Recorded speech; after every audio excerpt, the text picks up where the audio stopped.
হচ্ছে, আমার ভালো লাগছে। ফার্স্ট ব্যাচ, টিমটা সেট হতে একটু টাইম লাগবে, তবে খেলা খারাপ হয়নি।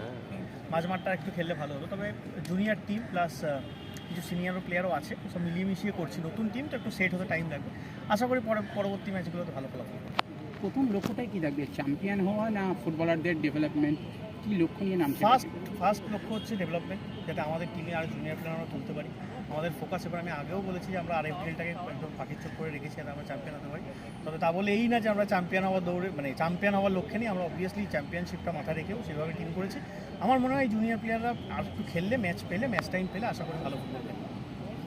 কিউবিকোনাকে এই দলের সঙ্গে কীভাবে যুক্ত করে রাখছে? কিউবিকোনা আমাদের এই বছর টিডি আছেন, প্লাস আমাদের সিনিয়র টিমের উনি হেড কোচ।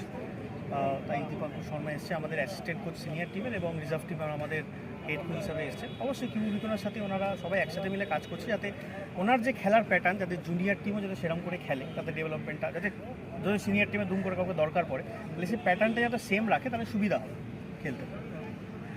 Thank you.